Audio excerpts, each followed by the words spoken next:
one knew that I was a sex addict until the company's team building exercise. I had forgotten to bring my medicine along for that night and was assigned to a tent with a male colleague. I was in tears as I climaxed right before his eyes, and now that there was no turning back, my impulses spiraled further away from control. Due to my addiction, my heart had been pounding the moment the supervisor came and told us we were staying the night at the hot springs. If I even had an instant of skin contact with a man, my libido would flare up in minor cases, and in worst cases, I would straight up get an orgasm. I had never told anyone because it was just so embarrassing, and when I was younger, I had presumed I'd simply get better once I was an adult.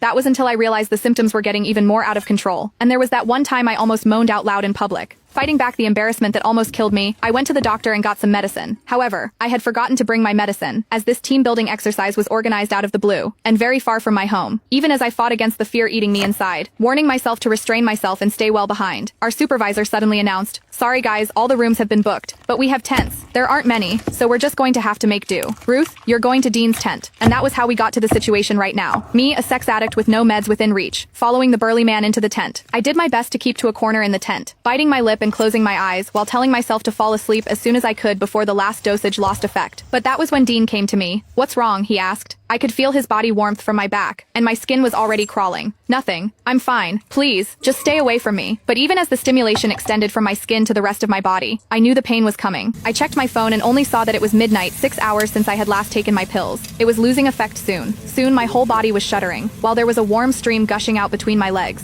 I kept my head buried between my legs and did my best not to look at Dean. People would mock me for being a skank if they noticed my condition, and I couldn't bear to stay in the company at that point. Meanwhile, Miles Hendricks, the other colleague in the tent, was already snoring out loud. I kept clenching my knuckles, my own nails digging into my palm. The pain calmed me somewhat, and I told Dean, "Sorry, I'm not distancing myself. I'm just not feeling well." Never could I have expected Dean to move toward me without another word, reaching out with his large warm palm and pressing it over my forehead. Even as he held his palm steady, I found myself staring at his chest and nothing else. I could also see that distinct collarbone and chiseled chest under his shirt. I seemed to tighten at the very next second, and orgasmed amid my embarrassment, and the ensuing moan could barely be stifled. Worst of all, I was trembling even worse after I orgasmed, and Dean could clearly feel me shaking. "That's strange. Why are you so flushed? You don't even have a fever," he murmured, not giving up feeling my forehead and cheeks just then. I trembled even more and turned my face away, but it was the back of the tent right behind me. Having nowhere else to go, I clenched my jaw so I wouldn't moan again, even as I decided I couldn't stay in this sealed room when all I could smell was Dean. He wasn't a smoker, so his faint soapy and hormonal scent was especially recognizable. I could feel all the pores around my opening, as the orgasm left me painfully sensitive to everything. In the heat of the moment, I pushed Dean away and sent him stumbling backward, while I scrambled to crawl out of my tent, not caring that my skirt was short, exposing my wet panties right in front of his eyes. He promptly turned away to stop himself from staring, but he was no brat either. Seemingly struck with a thought, he followed me, even as I lost control over my body. The fire in my loins was ablaze, and I had never felt libido this violent. All I could think about was Dean's collarbone.